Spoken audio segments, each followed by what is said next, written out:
I'm the president and CEO of the Greater San Antonio Chamber, and I am not running for district attorney. Be very grateful for that.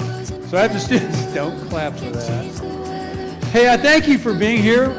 The Greater San Antonio Chamber is thrilled to offer this with our partners with SA Report. They'll be doing the questioning. They've worked very hard to make this a very professional and very straightforward, and an opportunity for you to hear from all these wonderful candidates. I will tell you, we normally don't get into these kind of races. I was talking to our friends at SA Report, and we kind of decided if this is something. But we looked at this and said, this time, right now, these candidates, our community, our business community, we've got to hear from these folks. And I've been a candidate, different races, and I know how hard it is sometimes to get your message out, and we wanted to make sure San Antonio heard your message. So thank you for being here. We want to thank our sponsors from Silver Eagle Beverages, Absolute Rentals, our friends from the San Antonio Professional Firefighters Association for sponsoring this and helping make this possible. This will be live streamed. This will be available from our website. Our friends at SA Report will write lots of stories on this, I'm sure. So what I hope you'll do is enjoy yourself, have a great time. I told them backstage, tonight a star will be born. I don't know who that star is going to be, but I think you're going to get a chance to hear from some exceptionally qualified people. We thank our candidates for being willing to come up here. And as a former elected official and somebody that's done campaigns, thank you for being willing to put yourself out there. That's not always easy to do. Can we have a round of applause for all these candidates? And Oscar, I'm going to let you have your podium back, and I'm going to hand it over to my friend from the San Antonio Report, Angie Mock. Angie?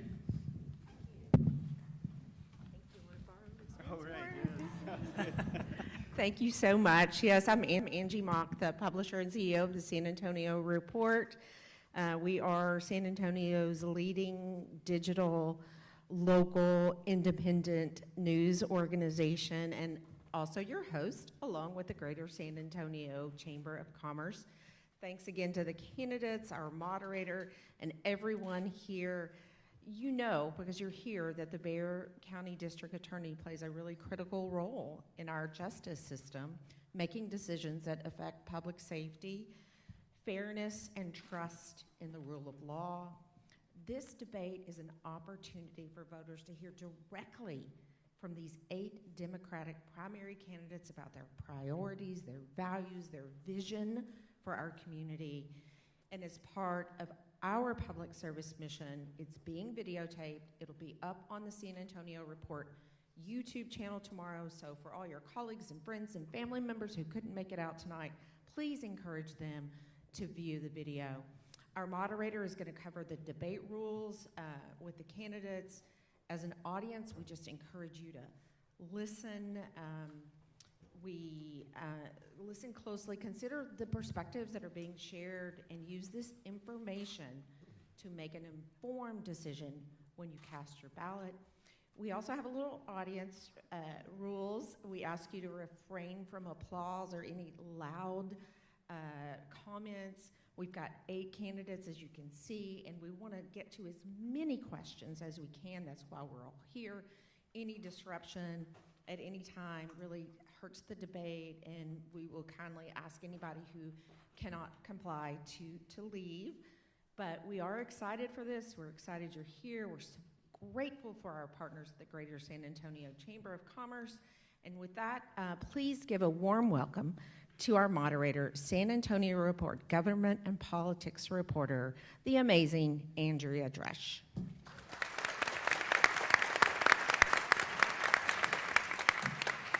Thanks, Angie. You better believe her. She's kicked someone out of a DA debate before, maybe more than one person.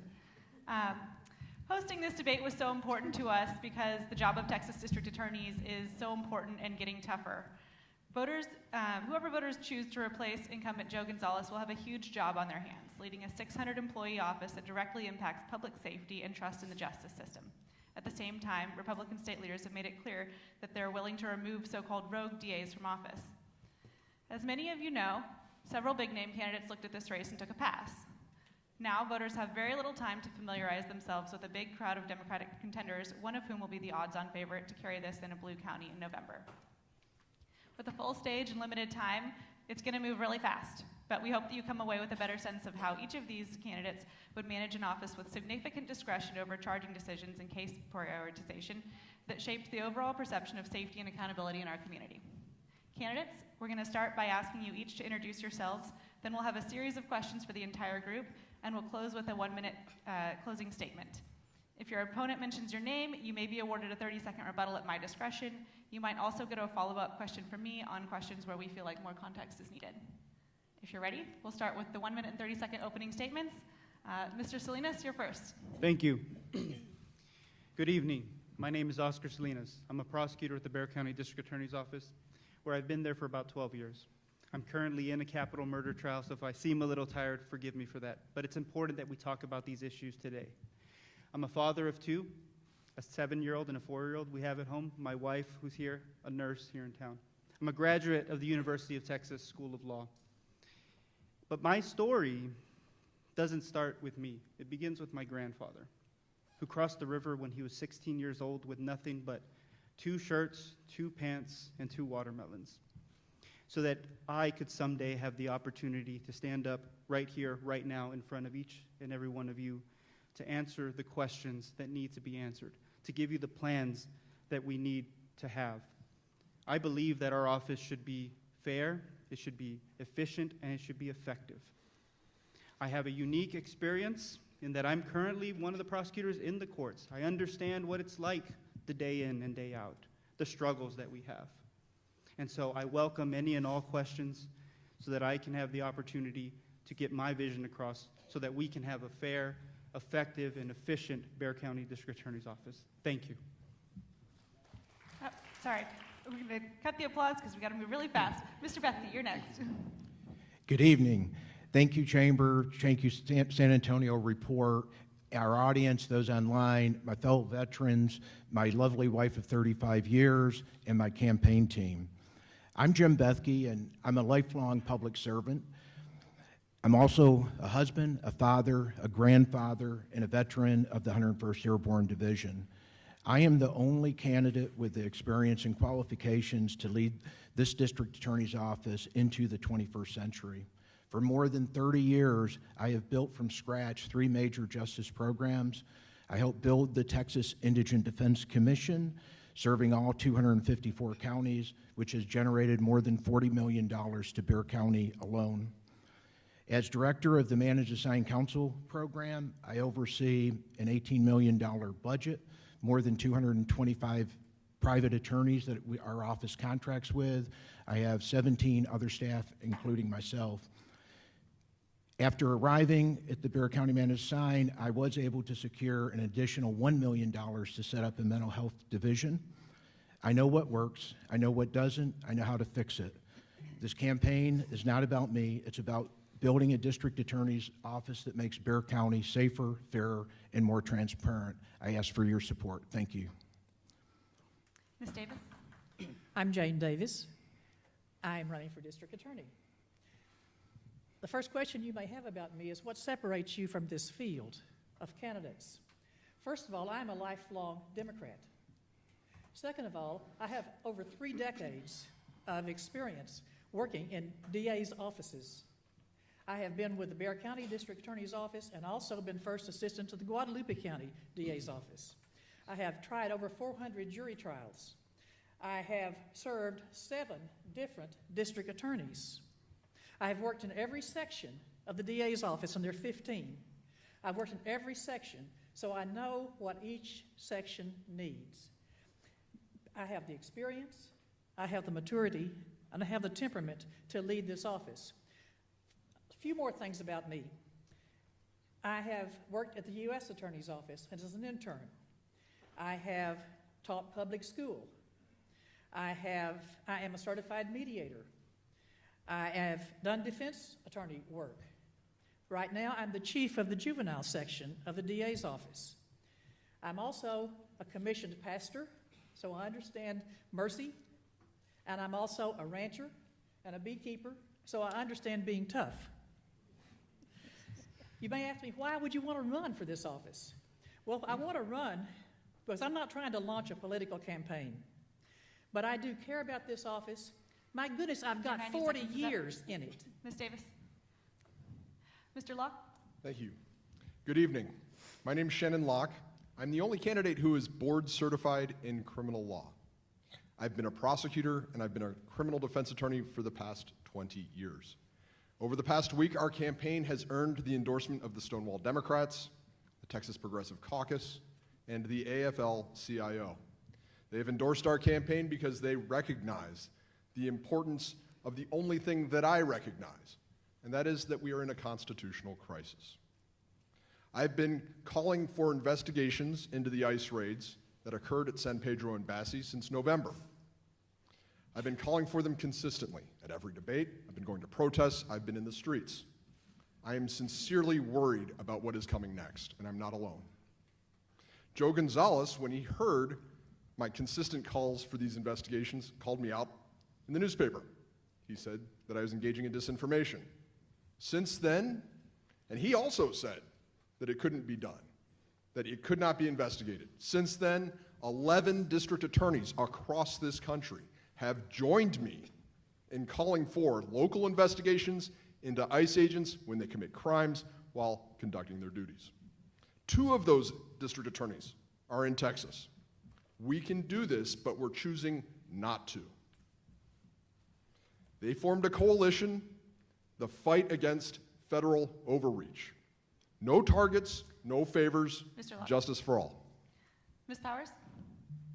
Thank you. Thank you. Can you hear Yeah. me? I can hear myself. Hi, everyone. Oh, hold on, sorry. The audience says it's not on.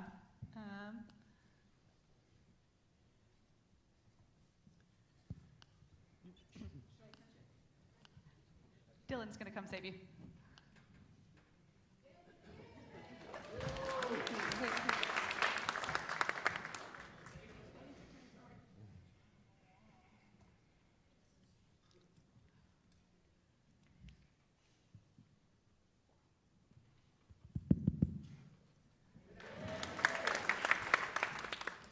All right, minute and 30 seconds. Thank you. My name is Melly Carrion Powers. I'm a prosecutor, and I've been a prosecutor my entire career. Currently, I'm the chief of the Family Violence Division at the DA's office.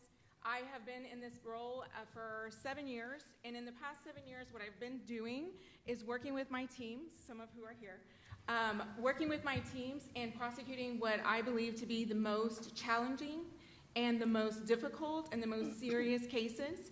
And those are our child abuse, sexual assault, and family violence cases. Every day of this job that I'm doing, I am making decisions along with my team to help them come up with the best ways to prosecute cases, the right resolutions for every person that's charged with a crime that comes through our division. And I've spent a great deal of time providing them the support and making these key decisions every single day. In the past 7 years of my leadership here at the DA's office as a family violence chief, we have made improvements to our family violence dismissal rate. We have eliminated a backlog that we received back in 2019, and many, many other things. The hard work that we have done over the past 7 years is important because leadership in this office is key. To run this office of 527 employees, it will take someone with prosecutorial experience, it will take someone with trial experience, it will take someone with leadership experience and sound judgment. And I believe, based on my background and all of the... Thank you. Ms. Chacon? Good evening. My name is Meredith Chacon, and I'm sorry my voice is a little hoarse tonight, but you're too important for me to miss this, so I'll try and speak so you can understand me. Before I tell you about my experience, I want you to know a little bit about me personally. I've been married for 27 years almost to my husband Raymond, who teaches at St. Philip's College. I come from a family of public servants. I went to public school here in San Antonio. I raised my children here. They both graduated from public school here in San Antonio. I'm the daughter of a retired Air Force veteran and a retired school nurse, and my father went back to teach and then retired from teaching after the Air Force. Public service is in my heart. And a lot of people can talk about their experience, but not all experience is the same. I was a prosecutor for 15 years, but it's important to note that before that, I was a victim advocate at the DA's office. And the proudest moment of my campaign has been when Mary Green, my first chair prosecutor from when I was an advocate, put my sign in her yard. I left the DA's office in 2018 and I went to work at ChildSafe, where I learned to build teams and develop practices that would be best used in investigation and prosecution of child sexual assault and human trafficking. I then went on to work with Children's Advocacy Centers of Texas through my role at Child Safe and built those teams out statewide. I was also on the Child Welfare Board here in Bexar County, where we put together a program that would prevent families from having recidivism in the system. I also represent families and children involved in the child welfare system here in Bexar County. I practice in courts in all the counties around Bexar County, and I do indigent defense. And I'm the only person who sits on a restorative justice court as the defense attorney. My name is Meredith Chacon. Thank you. Ms. Legarreta? Good evening. My name is Veronica Legarreta, or for our non-Spanish speaking friends, that's Veronica Legarreta. I've been an attorney for 20 years. I started my career out as a prosecutor, standing up for victims and public safety. I am now a defense attorney and a civil attorney, and I help people at the hardest and lowest times in their lives. I am also a current sitting magistrate judge for the city of San Antonio. So I make decisions that affect victims, defendants, and families every single time I take the bench. Outside the courthouse, I am a strong community advocate. I am the chair of the Hispanic Women Network of Texas, San Antonio, and I have some hermanas here in the crowd. I'm part of the Rotary, and I'm also part of the Hispanic Lawyers section of the State Bar of Texas. We raise funds for important issues that are very important to our community, because I believe that public safety cannot start in the courtroom.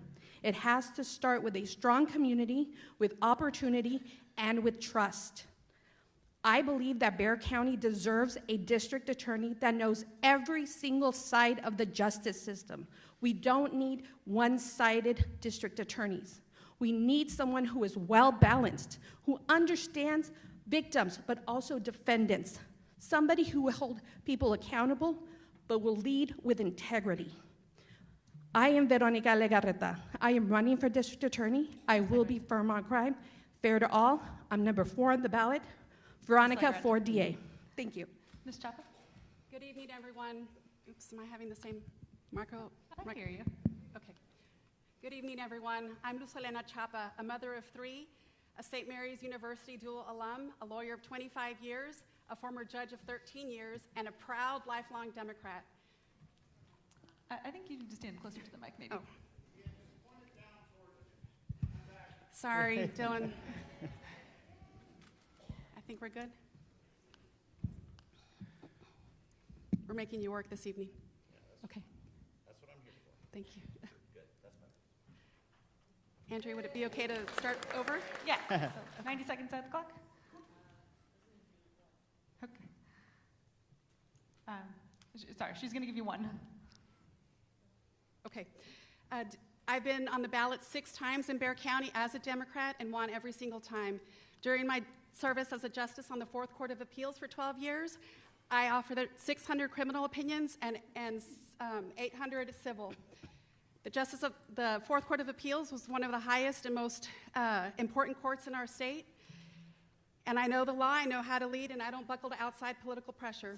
I will stand up to anyone, against anyone who tries to interfere with the administration of justice in Bexar County. And my record as a public servant proves that. Look, I've seen what our DA's office does well, and I know what we can do better. I have a plan to improve public safety and deliver justice. I will fight to fully fund and staff the office. I will tirelessly advocate for victims and the most vulnerable. And I will tackle the growing backlog of unprosecuted family violence cases that is staying on Bexar County. I will work hard to repair the broken relationship with law enforcement. Local law enforcement groups and prominent community leaders have endorsed me. I'm running hard and I'm running to win, and I don't take anything for granted. I humbly ask for your support, your trust, and your vote. Again, I'm Luz Helena Chapa, and I'm running to be your next Democratic Bexar County District Attorney. Thank you. I think everybody, if you get as close to the mic as possible, there's a few that have been louder than others. 3 of you work at the Bexar County District Attorney's Office. 3 of you have worked there. 2 of you would be coming to this role from the outside, and no one on this stage believes that the system is working perfectly. Members of the community reading about this office have seen headline after headline about staff shortages, case backlogs, crimes committed by repeat offenders. From your perspective, please rank the biggest problems that need addressing and tell us where you would start making changes. And we're going to go this way this time. So, Ms. Chapa, you're first. You have 1 minute and 30 seconds.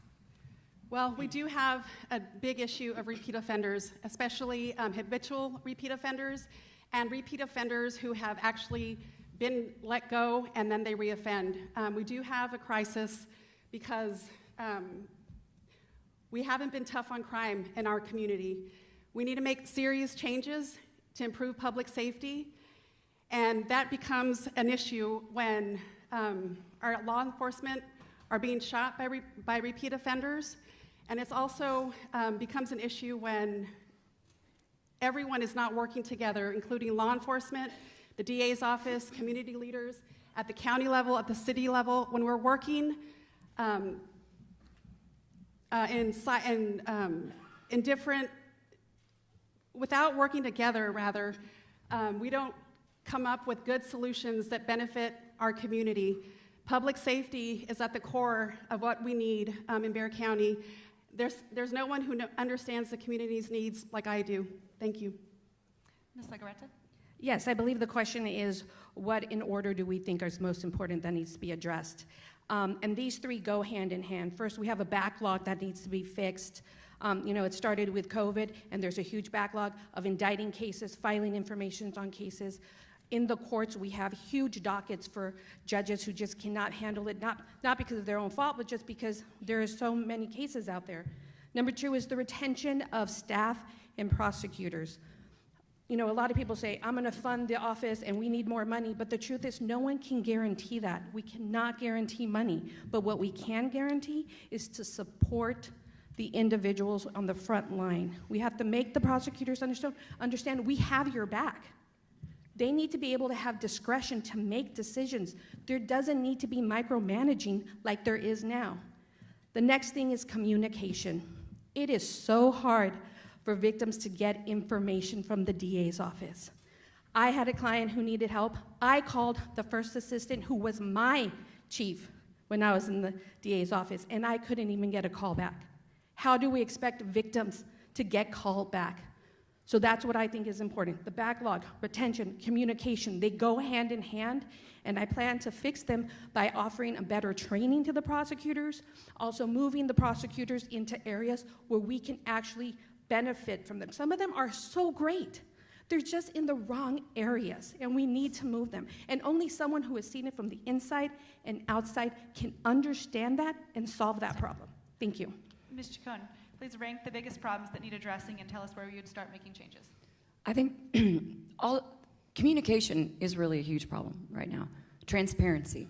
And I think that just as I have no poker face, you will always know that I'm transparent with what I'm telling you and what I will do with my teams. I have proven experience building teams. I was tasked with running the CPS unit when I was at the DA's office and told, go write a budget and present it. And so I did. I just sat down, did it, went to each of the commissioners and fought for those people and built that unit up to 38 people, which it had never been before, with $2 million to fund the unit. But it can't just be money. That's just an example. You have to retain people. You have to have their respect. You have to be able to train them. And I've trained prosecutors all over the state through the Texas District Attorney and Counties Association, as well as through the Texas State Bar. I've done presentations. I'm respected in that way. And part of that is because I've been on the front lines trying the hardest cases. I've looked a jury in the eye and asked for life over and over again. And over again, they've said yes to that. I know that. And so when I talk to prosecutors and when I train prosecutors, I can teach them about that. And then the morale in the office is very bad right now. I had a prosecutor approach me the morning I filed, and he said, I was going to leave, I was going to turn in my notice, but I heard you filed, and I'm hanging on because I'm hoping you're going to win. And so I know that they want me. I know that they respect me. And if you want someone to teach you how to go into battle, you need someone who's been into battle themselves. So transparency, communication, and morale. Thank you. Meredith Chacon. Ms. Powers.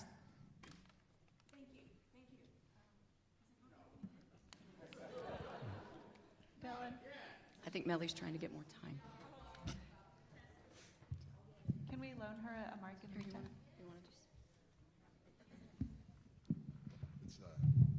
Oh, are they attached?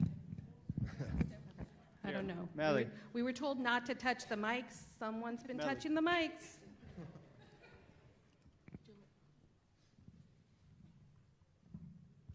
It's on. You have a magic touch, apparently. All right, minute 30 seconds on the clock. rank the biggest problems that need addressing and tell us where you would start making changes. Thank you. I promise I'm not touching this microphone. Somebody's filming somewhere. So the most important, as someone who's a leader in the office right now and works with the prosecutors directly every day, what I see and is the biggest hurdle are the staffing issues, and I agree. Anyone saying that they're going to fund or they're going to do all of these magical things to get money, that's an uninformed position, because it's not that easy, right? We don't control, the DA's office doesn't control the budget. The Commissioner's Court does, or grant funding does. But that's the struggle that I see my prosecutors and those that I work with, that's what I see them struggle with every day. It does have an effect on backlogs, and it does have an effect on morale, because then you have people carrying too much of the weight because there are vacancies that shouldn't be there, because funding was given to other counties, but not your county, not Bexar County. Part of that solution, on top of the funding, is restructuring. Restructuring and moving resources around the office so that caseloads are balanced and that people working on the harder, more intense, violent crimes don't necessarily have the same caseload as somebody working on your simpler crimes. But restructuring and reorganizing the office is critical. Secondly, I would work with law enforcement on how we are receiving cases. There's a long way to go on that, but it is something that I can do. Thank you. Mr. Locke? Thank you. I've been all throughout this community. If you're following me on social media, you know that I've been to the north side, to the west side, to the east side, and the south side.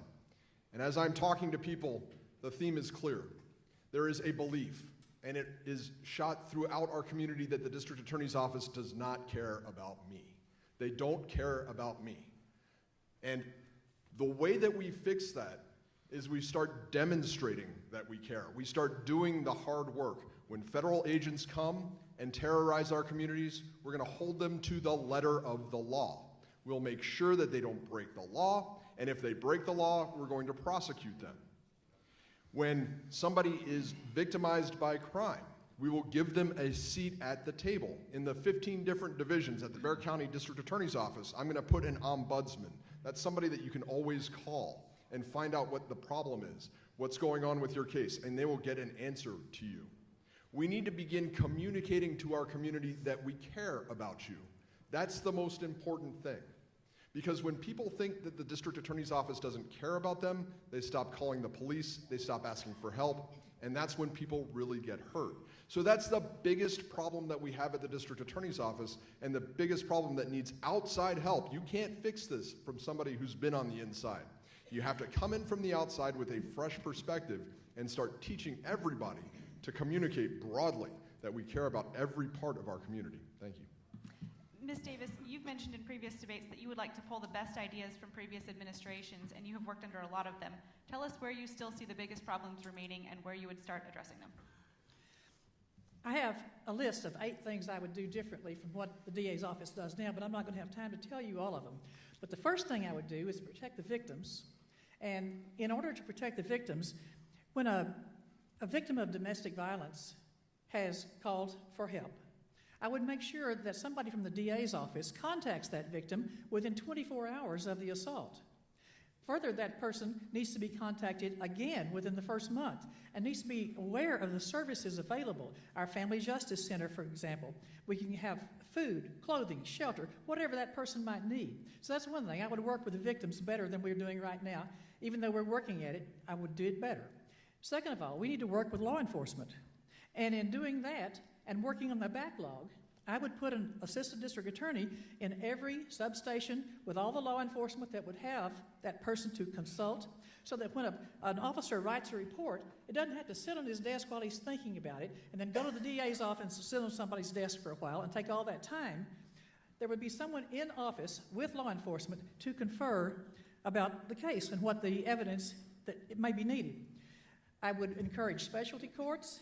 I would also encourage a mentoring system in the DA's office to train new prosecutors. It would almost be like the old sister court, way they used to do it, where experienced prosecutors in the felony courts were tied to the people in the misdemeanor courts so that they could work together. And by the way, I want to thank the chamber for this stool. They brought it up here for my knee replacement. Thank you. Mr. Bethke.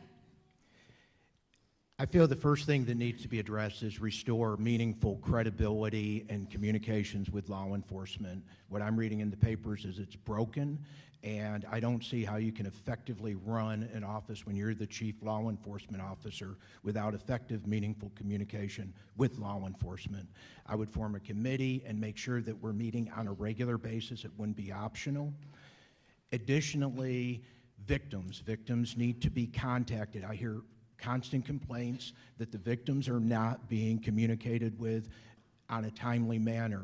How do you go about and do something like that? You've got to have in place a type of case management system where you can track the information and have everyone know what is being done. The backlog is a huge crisis because victims wait. People that are out on bond, it takes too long. So you've heard the saying, justice delayed, justice denied. We have to reduce the time between the events. The district attorney controls the valve that brings people into the system. You have to have a meaningful screening process at the front end and be smarter and just not accept everything. And then last, radically improve transparency. If you go to the website, it's a flashback to 1995.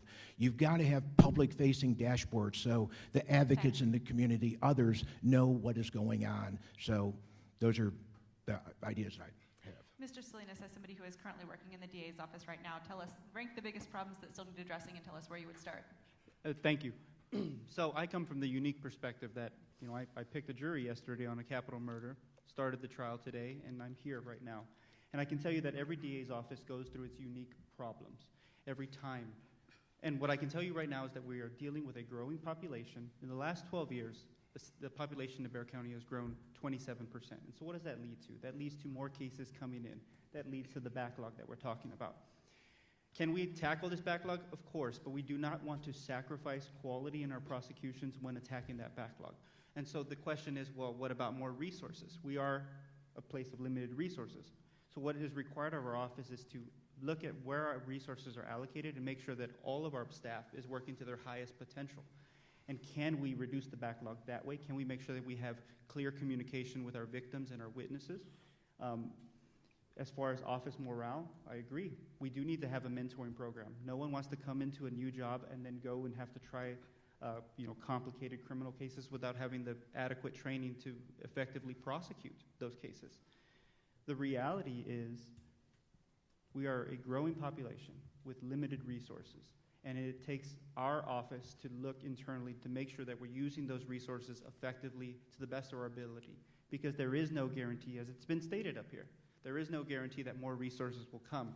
So we, as an office, need to do with what we have the best that we can. We need to make sure that our victims and our witnesses are contacted early on in the process. Thank you. Our second question is, when widely covered criminal cases don't result in convictions, members of the community may question whether justice is being served. What would you do as district attorney to improve prosecution strategies and public understanding in high-profile cases? And that's back to you, Oscar, with 90 seconds on the timer. The key about in prosecution, and I've been in pretty high-profile cases, and I've been in very difficult cases. What's important is to make sure that each and every prosecution is done with the intent that we can prove that case beyond a reasonable doubt. However, that still requires the convincing of 12 jurors, 12 people from the community. What needs to be communicated to each member of the public is that just because a case results in a not guilty does not mean that that was an unjust or unwarranted prosecution. It just means that the jury and the system of our justice system is working appropriately. That is, we have presented a case, we left it up to 12 members of the public, and they rendered a verdict of not guilty.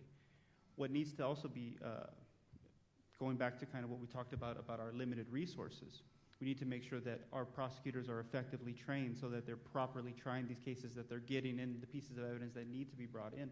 They're getting those types of arguments in front of the jury. Also, what also needs to be adequately described to the members of the public is that when we're talking about this growth in our population, we're talking about also a growth in evidence that's available. And we need to make sure, as it's been stated before up here, that that evidence is coming in a timely manner to our office. And the way that's done is that we need to make sure that we're effectively communicating with all our partners in law enforcement to make sure that our cases are being prepped to the best of their ability and that we're trying them to the best of our ability. Thank you. Mr. Bethke, when widely covered criminal cases don't result in convictions, members of the community may question whether justice is being served. What would you do as district attorney to improve prosecution strategies and public understanding in high-profile cases? First, internally, you would need to have a high-profile team at the district attorney's office, and you have to, when these cases go to trial, they have to be prepared, you have to be ready. If there's a limitation of resources, you have to figure out and make sure that the powers to be adequately fund. These cases should not be lost. You need to be effectively communicating with law enforcement. You need to prepare these cases, and when you go to trial, you need to win those cases. So with the public, if we have the data and we're showing that we compare to Harris County and our lawyers are, 25% more workload, then we need to bring that and change that. And the only way that'll happen is with radical transparency so the public can actually see the scorecard on how we're doing. Ms. Bethke, Ms. Davis. I think that, first of all, in prosecutorial strategy, we must recruit the best prosecutors that we can, and we must train them to be ready to understand how to try a case. And I certainly know how to try a case. I think we, like I mentioned a few minutes ago, we need to mentor those people and bring them up to speed. Now, I think also with the public, transparency is important, but we've got to work to build faith in the criminal justice system. It's so important that you all believe what the DA's office is doing is the right thing. We need to have open communication with the law enforcement and work together so that we can bring a case that is ready, that is well prepared, and that you'll know that if I'm DA, I'm going to tell you the truth, and I'm not going to play any games, and I'm not going to do things that are not the right thing. I'll always do the right thing. Mr. Lott. Thank you. I have the broadest experience of anybody on this stage. I've practiced in federal and state court, and I do it every single day. What that means is that I'm used to handling high-profile cases. I'm used to going into the courtroom and there's cameras there, and you have to, and everything is on the line. That is something that I'm accustomed to doing. But also, additionally, because I practice not only in San Antonio, in Bexar County, I practice in the surrounding counties, and many times with the U.S. Attorney's Office, I have access to lots of people that will find interest in working in the Bexar County District Attorney's Office, especially when we start prosecuting ICE agents. People are going to be extraordinarily excited about doing that because it's something that they're looking forward to doing. So what we're going to do is we're going to begin recruiting the top talent from the U.S. Attorney's Office, where they didn't get paid for a significant amount of time. We're going to start recruiting from from surrounding counties, and we're going to bring back the people that left because of the toxic work environment that existed or does exist at the Bexar County District Attorney's Office. It's what we're going to do. And that's how we're going to solve the problem, because we need more talented prosecutors, more experienced prosecutors, and prosecutors who understand how to try and prove a case. And then we're going to communicate transparently with the community. We're going to use social media. We're going to explain exactly why we're trying a case and exactly where it went wrong if it goes wrong. We're going to take the mask off and we're going to show everybody exactly why it is that we're doing what we're doing, because we need to communicate very clearly that we're doing it for the community's best interest. That's Thank time. you. Ms. Powers, we have a new mic for you. I'll repeat the question in the meantime. How would you, as district attorney, improve prosecution strategies and public understanding in high-profile cases?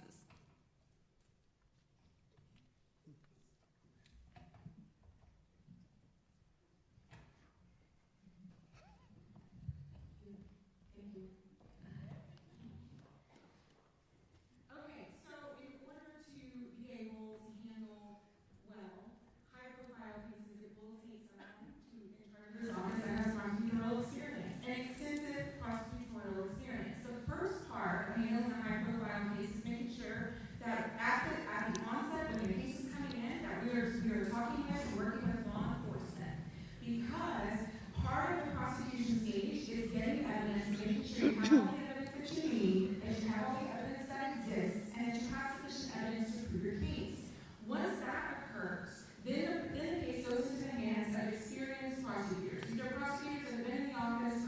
5, 10, 13 years. Ideally, we're able to retain prosecutors longer because of the staffing issues and the pay and all those things that we always talk about. But ideally, we have prosecutors that are staying longer so they can gain that experience.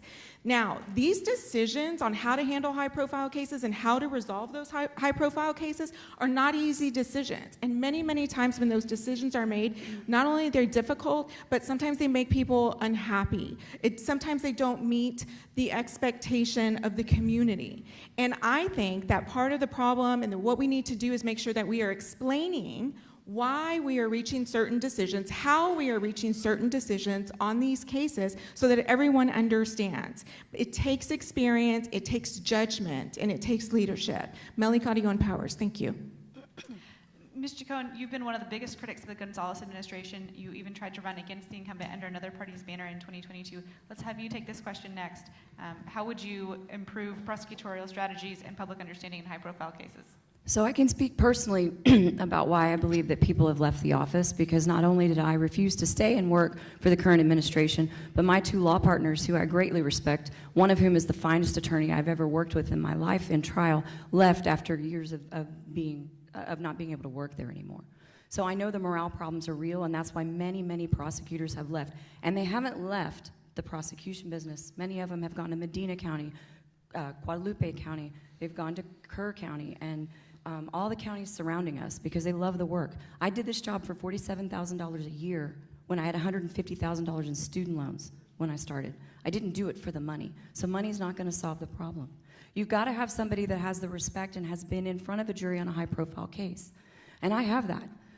I had to try an attorney, a defense attorney, for what he did to his clients in an extensive human trafficking scheme. And I worked a task force with law enforcement to do that investigation and to bring that case to trial. There was tremendous pressure on me when I did that, but I had support. I had a boss that had my back, and I was allowed to be my first chair on the case and make the decisions I need to make. So you need to not only support your people, train them, and then empower them to do that. And because of that, I was able to obtain an 80-year verdict in that case, even after the pressure of the international attention that was gained when a juror fainted in the middle of my trial, and we had to see what we were going to do going forward. So I know the pressure, the people know that, and they will understand and respect that. Thank you. Meredith Chacon. Ms. Lagaretta. Yes. I do know that case because I actually represented one of the victims and had to drive with her and hold her hand as she testified in tears. So I do understand the pressure of high-profile cases. However, let me let the public know what happens currently. You have a court, you have 3 prosecutors for the criminal trial division, you have 3 prosecutors, maybe, hopefully, for the family violence unit, right? The problem is they're constantly being traded around, moved from court to court. So every single time a new prosecutor comes in, that case starts over, right? There's no consistency. So what I would do is I would create a special crimes unit where we have 5, 6 prosecutors, we staff it, and all high-profile cases will go to that unit. So that way, that doesn't happen anymore. Okay, we need to have continuity. That is not happening right now, and that is why a lot of high-profile cases are being lost. There are good prosecutors in the office right now. I mean, I see one right now, Josh Sandoval. I tried cases with him. There are very good prosecutors in there. Are we going to recruit them from the U.S. Attorney's Office? No. The DA's office is a stepping stone for them to get to the U.S. Attorney's Office. We need to use the prosecutors we have now. We need to train them better in criminal law, the rules of evidence, and trial advocacy. This is not something that you have to do by yourself. This job is something where you will never do it by yourself. It is a group effort, and that is how we succeed. Ms. Chapman. I want to apologize to everyone because I assumed a question and I didn't hear it, and I learned my lesson, and I thought you had asked about habitual offenders. What would you do as district attorney to improve prosecution strategies and public understanding of high-profile cases? Okay, thank you, Andrea, for repeating that. So look, as a justice on the Fourth Court of Appeals, one of the most important cases, most important courts in Texas, I graded all of their papers, these junior prosecutors, and I know how to work a case from the ground up. Many missteps have occurred, and I'll tell you why. When you're not working with law enforcement, when you don't have a strong working relationship with law enforcement, things happen where there's evidence lost, and especially with respect to the intake process, they just keep moving the cases up the chain, and that's creating the backlog as well.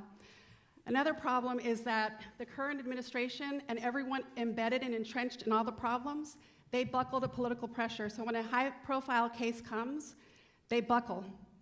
And they also are listening to outside influences, and as a judge on the Fourth Court of Appeals for 13 years, I know what that looks like. I don't buckle to pressure, media or otherwise. So at the end of the day, it does amount to working with law enforcement so that we're working hand in hand to improve public safety. Our next question, district attorney is an elected position, but it's a highly technical role in which the qualities that help a candidate make it through the Democratic primary are not necessarily the same qualities that would make someone successful at the job. What parts of this role would be new to you, and how will you get up to speed quickly in those areas? Ms. Chapa, your opponents like to point out that you are the only candidate on the stage who has not tried a case as a lead prosecutor, so let's have you take this one first. Sure, of course. Again, as a justice on the Fourth Court of Appeals, I reviewed thousands of cases as an authoring judge and also as a panel member. As an authoring judge, about 600 cases, and my papers were also further scrutinized by the Court of Criminal Appeals, and I only have one reversal. So I know what it takes to work a case from the ground up. I know the missteps along the way, from the very beginning of the investigatory process to all the way to the appellate process. The latter part of your question was? How will you get up to speed quickly in those areas, prosecuting cases as a lead prosecutor? Well, what we also need to do is funding. I think there was something like, I had a magic wand or something about funding, but here's the deal.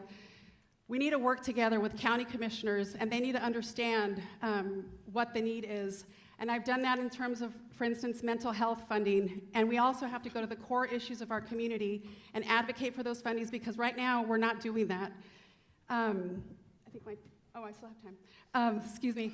And so we're not doing that, and the funding comes from when you work with strong relationships, and there's built trust, and that's all I have to say. Ms. Legaretto, what parts of this job would be new to you, and how will you get up to speed quickly in those areas? Sure. I think what's going to be new to me is having to handle press conferences and whatnot. Inside the courtroom, doing the job, administration, leading, that is nothing new to me. That is something I can start right off the bat. There will be times that I will have to work with groups to figure out certain things that I want to do. For example, we have an adult who calls 911 on their adult son because they're having a mental health episode, okay? They didn't mean to create a criminal. They just needed some help. But what happens? That person gets arrested. They go to county jail. Then the current prosecutors there sign off, and they push them through into the county jail. You have just turned someone into a criminal and put them in the county jail when they're having a mental health episode. What I would like to do is, we have nurses there who draw blood for blood warrants. Let's do a mental health assessment. Let's review what's going on. Let's see if they need medication. We put people who are drunk on a 6-hour hold before we release them. Let's do a mental health hold for 6 hours. Let's see if we can help them. Let's not turn them into criminals when that was never the point. Those activities, those actions that I want to do is where I will need help. Not because I don't know what I want to do, but because it takes a group to do it. And only a group together will make Bexar County a safer place. Thank you. Ms. Chacon, which parts of this job would be new to you, and how will you get up to speed quickly on them? I think having that office on the 7th floor will be new to me, mostly. I think that what's important is that a person that has this job has a proven record of building teams in various different agencies, both nonprofit and law enforcement. And I have a successful record at that. I have worked not only in our nonprofit community to build teams to address human trafficking of children, a care coordination team, as well as addressing investigation of child sexual abuse and human trafficking. I've worked with law enforcement on those teams and with community partners and nonprofits to make sure that we are trauma-informed in the way that we are handling those cases.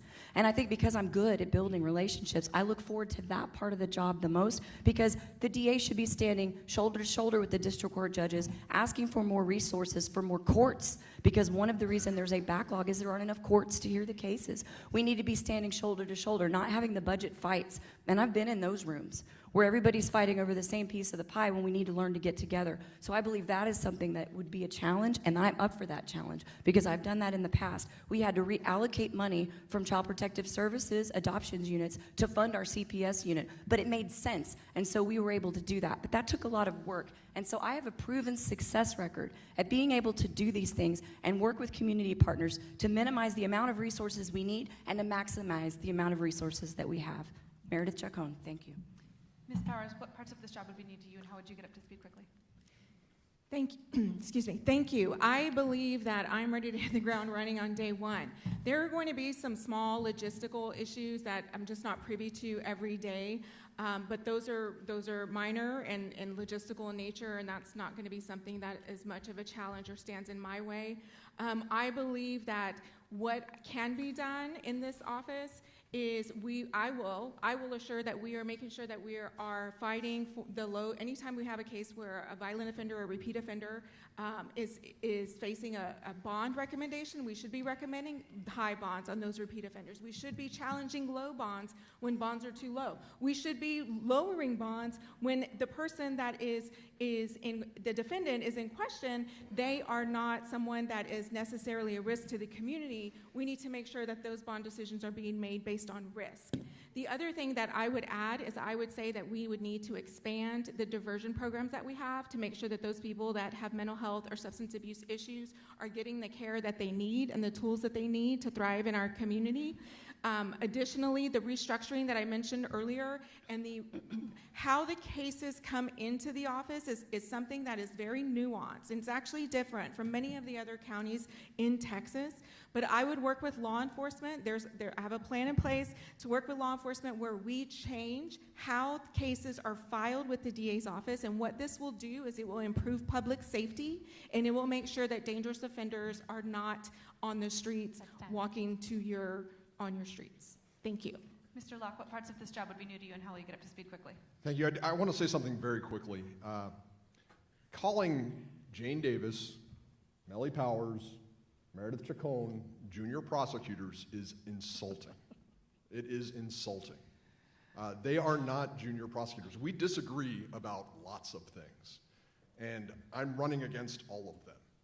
But one of the things that you have to do, stepping into this role, to get respect, you have to give respect. And you're going to have to give respect to the people whose office you're taking over. And frankly, if everybody quits, we're all in a lot of trouble. And if somebody who is incompetent takes over this office, we are in deep, deep trouble. And I'm sorry, but they are not junior prosecutors. They aren't. Melly and I, we have fought out cases constantly. But I respect her. Jane and I, we disagree about everything, but I respect her. I do. And that's one of the things that you have to do. When you're running this office is you have to sit down with people and say, look, we have our disagreements, but respect comes and it goes. It's an exchange. And that's one of the ways that you manage people. But if you think you know everything, you're a big danger to this community, especially when you know nothing. Ms. Davis, what parts of this job would be new to you, and how would you get up to speed quickly? The first thing I think that we need to be aware of is that, well, I'm just going to ask you, I hope that you guys understand from my experience that on day one I can walk in and know how to run this office. Second thing, I think it's important that the leader sets the tone. And I have been a leader. I have done every job in the DA's office except being DA. I have been the first assistant in Guadalupe County. I know how to manage an office of 567 people. One of the things that I have done as a chief of the juvenile unit that has served me well, I believe, is that every day I go around and I speak to every one of my employees. There's 35 of them in the juvenile section. I go around and I talk to them. I know what's going on in their lives. I'm friendly. I think you've got to do that sort of thing if you want to work with the people. People say the morale is bad. Well, the morale in the juvenile section is very good. People want to be in the juvenile section because it is productive, it is fun, and the one at the top needs to make it that way. The tone at the top is very important in the DA's office, and I believe it's very important that that tone be one of integrity, of hard work, of protecting the citizens of Bexar County, and that's what I intend to do. Mr. Bethke, what are the places where you would need to get up to speed quickly, and how will you do it? What I haven't heard is what the office really needs at the top position. It's executive leadership. It needs folks that have actually presented budgets, have folks that have presented in front of the Texas legislature, county commissions, things of that nature. Fortunately, throughout my career, I've had the opportunity to receive some excellent executive leadership training through the governor's office, through national organizations, and I've read many, many books. Now, dealing with the substantive issues and internal, the Texas District and County Attorneys Association puts on outstanding trainings, and I know they have a newly elected program that they offer in December. That notebook is probably 4 inches thick. So you're going to have, that'll be something I'd have to read and go through and listen. I know the executive director. I've worked with him, I guess, going on probably 23, 24 years in various capacities.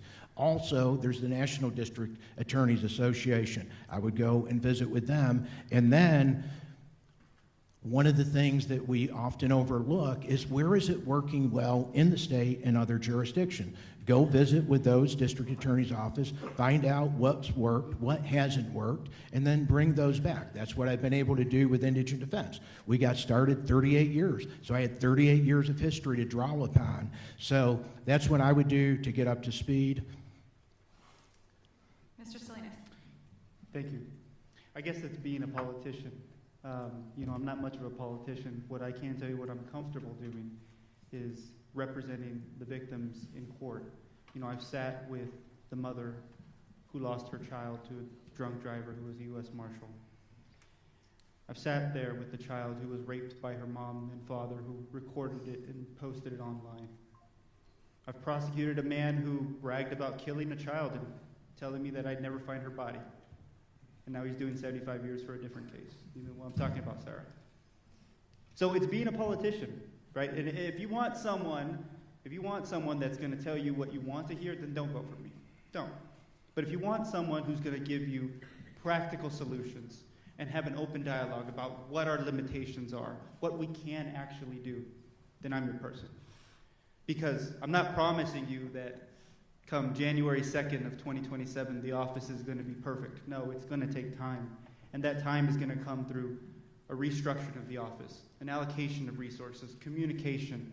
We need to build our reputation back up. We need to make sure that we're in the communities. We need to make sure that we're actively prosecuting the cases that we need to prosecute to the fullest extent of the law. But I'm not a politician. I'm not. And so I think that's going to be the most difficult part of the job is I'm not here to tell you what you want to hear. I'm here to tell you what you need to hear. Thank you. We are cutting it a little close on time, so let's do 1-minute answers to this next one. District attorneys in Texas's large urban counties have been in the spotlight from both progressive groups that see them as laboratories for justice reform and from the state's Republican leaders who vowed to crack down on DAs who step out of line.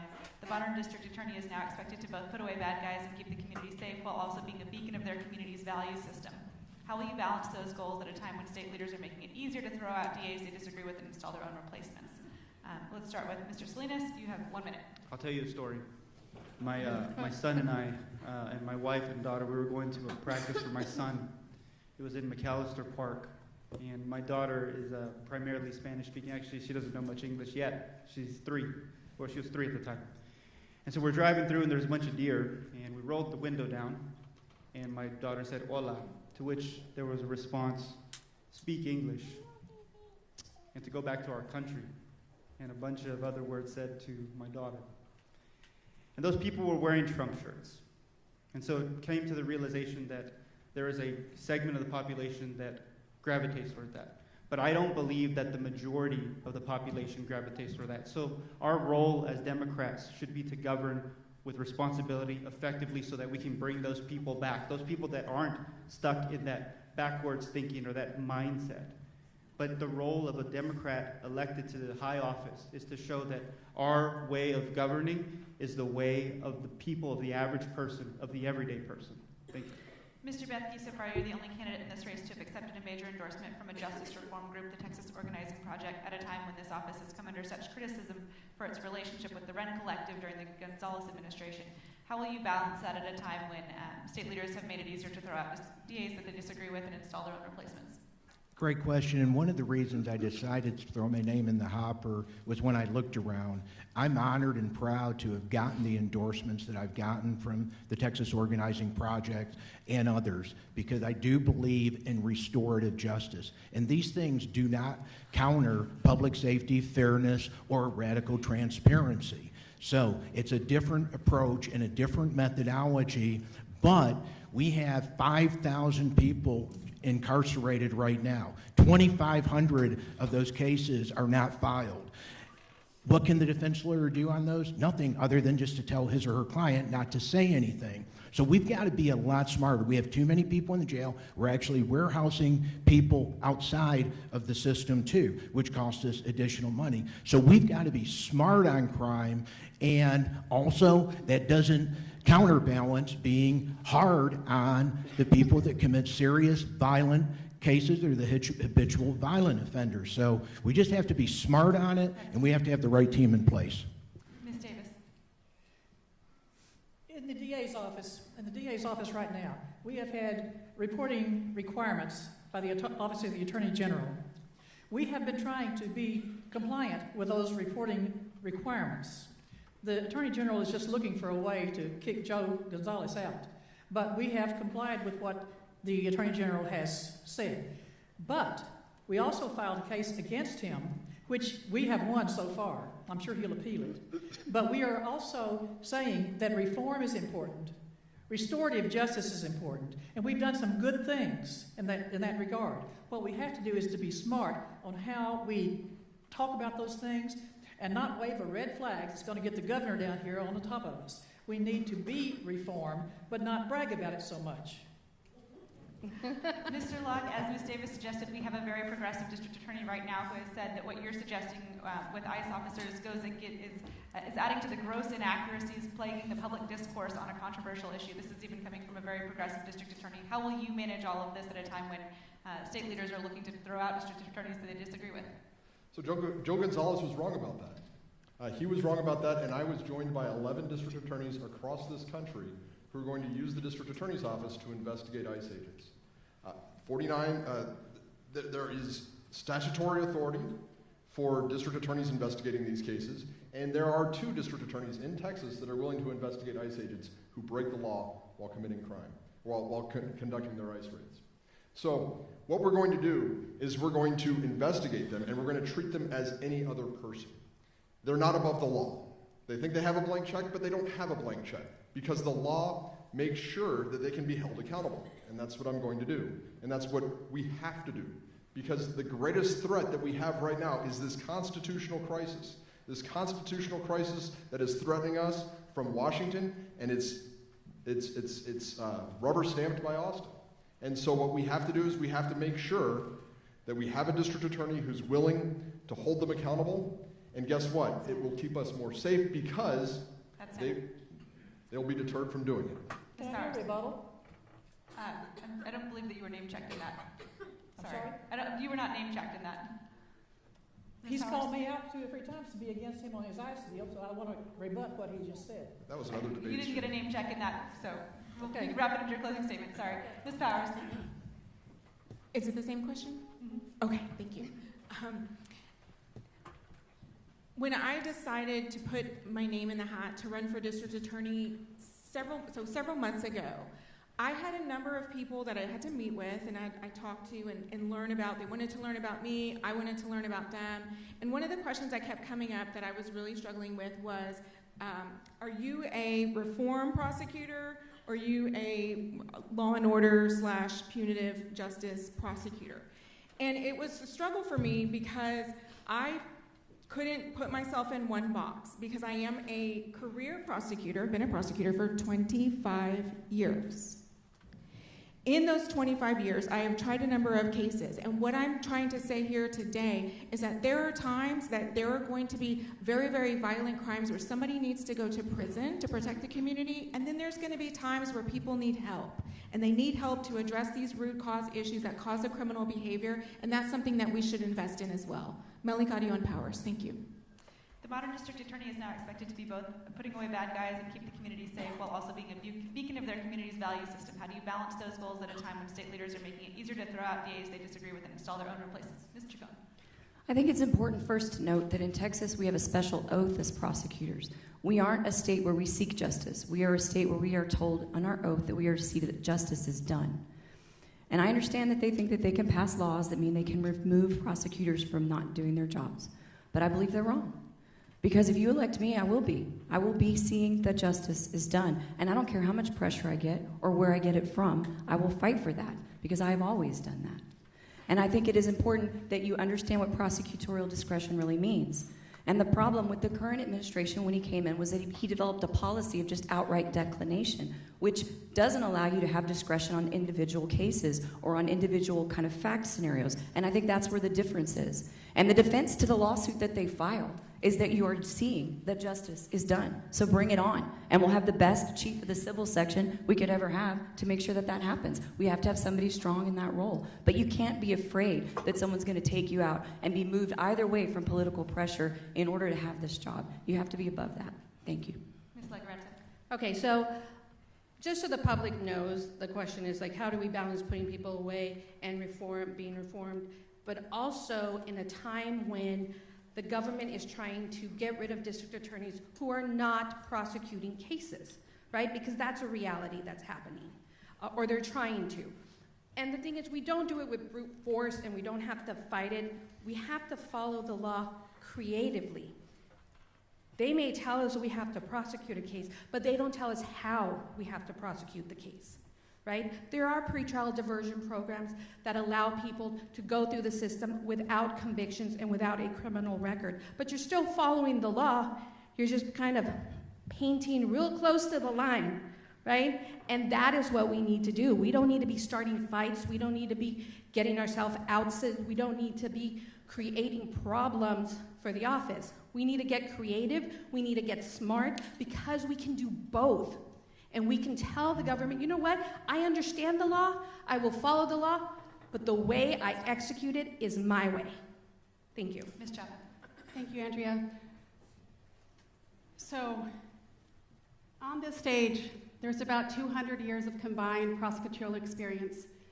Yet we have the largest unprosecuted family violence cases in the state.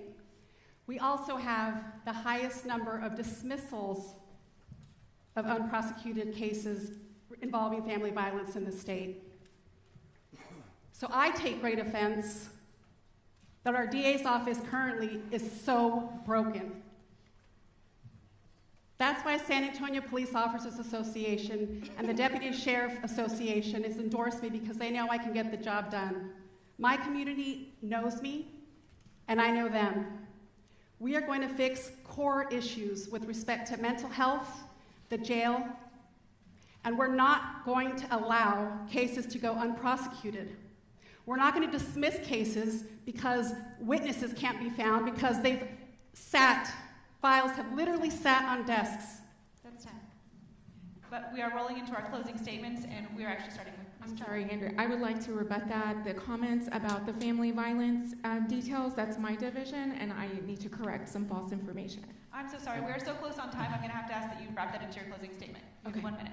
Thank you. Thank you, Andrea, Lee, the San Antonio Report team, and many thanks to Joanna, Jeff, and the Chamber, all of whom made this event possible. So what did we learn tonight? I admit I'm not the world's best debater, but I can certainly weather political attacks pretty well. More importantly, I'm the only candidate who can bring real change to the DA's office because I'm the only one on this stage who hasn't been a part of the problems and the dysfunction. By the way, Ms. Loretta, I had to resign Yeah, you did. Yes. I did As a not. judge. Yes, you do. You need to go read. You should read the rules, because you Canyons, shouldn't go put read- judge on your go campaign read- stuff. You go are in read- violation, go and that's a read Canyons. Class A misdemeanor. She is committing a Class A misdemeanor right now on this stage. Okay. You can call the Judicial Commission. I got have, approved, and I you got are. approved, And I got approved. So I've earned the title judge for the last 13 years. Unopposed. I'm a vested judge. Okay. So Ms. Legarreta? go read. Yes, thank you. Canyons 5 and 6. What the DA's office needs, what Bexar County needs, is a well-rounded individual, not a career judge who reads papers. We do not need a career prosecutor. What we need, someone who has worked in the prosecutor's office, who is a defense attorney, who is a judge, and who knows what the community needs. At some point, we have to remember this isn't about us. It's not about one person. It's not about one office. It is about Bexar County. And as your DA, I will be firm on crime, fair to all. And together we will make Bexar County a safer place. I'm Veronica Legarreta. Number 4 on the ballot, Veronica for DA. Thank you so much. Ms. Chacon? So I'm going to close this story, and I've told this before, but my husband's told me, I need to smile more, so I'll smile. I had a case once, it was a human trafficking case that I had to do a retrial on. And my victim, who I'd spent a lot of time with, did not have a really great vocabulary. She was delayed, unsure exactly what her diagnosis was because she'd never really been in school. The defense attorney was horrible to her. He cross-examined her, he ridiculed her, and every time that he tried to use a word she didn't understand or pick on her, I objected. And in court, you have to stand when you object. So the next day when we came back and we got the maximum sentence, I was talking to the jury, and I was really sore from all the objections I had made. And one of the jurors said to me, I've never seen anyone fight like you. If my child is ever hurt, will you be my prosecutor? And I'm just here to tell you, I can be your prosecutor. I can instill that kind of work ethic and commitment to the children of this county in my prosecutors. Give me your vote and you can choose me, Meredith Chacon. Ms. Powers? Thank you. I think it's important for, the voters, you all, your friends and your family, I think you deserve honesty. And I think you deserve answers that are not only truthful, but are accurate. So it is incredibly offensive for someone to misstate stats and statistics to you when I can tell you here today that over the past, you can take the family violence dismissal rate over the past 15 years, and in 2025, we've had one of the lowest dismissal rates. If you compare Bexar County to the 10 largest counties in Texas, we have the 4th best out of all 10, these are the big counties, we have the 4th best dismissal rate, where many of our neighboring friends are far, far, far above us and dismissing many, many more cases. Family violence is these are hard cases because many of our victims are not able to come to court and testify. And if you had knowledge and understood how prosecution works, you would know that you cannot prove many, many cases without a victim. It is important for you to understand. Thank you. Thank you. Mr. Locke. Thank you. We're in the midst of a constitutional crisis. And you can't address a constitutional crisis if you don't recognize the constitutional crisis. Everybody is aware of the situation involving Liam Arias. He was 5 years old in Minnesota and he got shipped through San Antonio to the Dilley Detention Center. When Judge Fred Beery released him, he wrote a 3-page order. You need to read this 3-page order. In that 3-page order, he cites the Bible, he cites the Declaration of Independence, and he closes by saying, with a judicial finger in the constitutional dike. Now, if you know Judge Beery, and I practice in front of him, he is the most even-tempered, least radical, mild-mannered. He's just he's the kind of person you would expect to be a judge. He's just like that. And he is telling us that there is a flood of unconstitutional things coming. And we need somebody who's prepared, and I am. Thank you. Ms. Davis? I need to speak first about the ICE situation between me and Mr. Shannon here. Mr. Shannon Locke. First of all, I abhor what ICE is doing and what they have been dragging people and out of beds and so forth. I abhor that. And I especially abhor the fact that my 2 grown sons, who are part Hispanic, have now had to start carrying their passports because they're afraid to go about that they might get jerked out of their cars. I think it's terrible. I have 4 things I would do about the ICE people, but the first one is to prosecute ICE agents who go rogue. Now, I must close.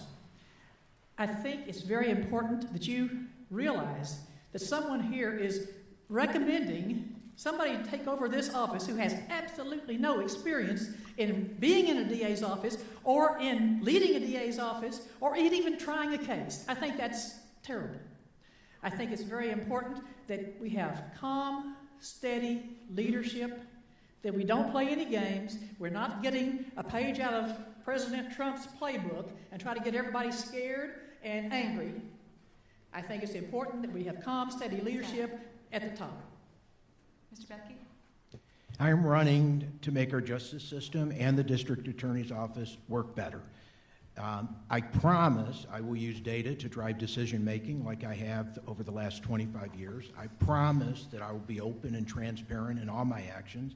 And I promise we will have public-facing dashboards, and I will treat all people with respect and dignity. I have an understanding of every part of our justice system and will be ready to lead on day one. I also, like Shannon, will not tolerate federal or state overreach. Being DA demands experience, judgment, and independence. One thing about getting older is you can't buy experience. I am Jim Bethke, and I've spent my career building better justice systems, not tearing them down. If you want a district attorney who will defend the Constitution, uphold the law, and earn the trust of this community, I ask for your support. Thank you. Mr. Salinas? You know, I'm not part of the political elite. I don't get to rub elbows with the movers and shakers of this community to carry me to a bought and paid for political endorsement. I'm a first-generation college student. I told you a little bit about myself. I'm not a politician. I'm a fighter. I'm a prosecutor. I'm a defender of those who have been victimized by no choice of their own. I'm here to bring common sense approach to very difficult and challenging problems that our community faces. I'm here to have an open dialogue because I know going forward, that's what's needed. Everyone in this room wants the same thing, and that is a safe Bexar County. That is a Bexar County that we want our kids and our family to grow up in and thrive in, and our office is central to that. If you want a politician who's going to tell you what you want to hear, don't vote for me. But if you want someone who's going to tell you what you need to hear and give you practical, responsible decisions, then I'm your vote. It's Oscar Salinas. Thank you. Thank you to each of the candidates up on this stage, and thank you all for going with us as we went a little over on time. Thank you to the San Antonio Chamber of Commerce for their work making tonight possible. Thank you to the San Antonio Professional Firefighters Association.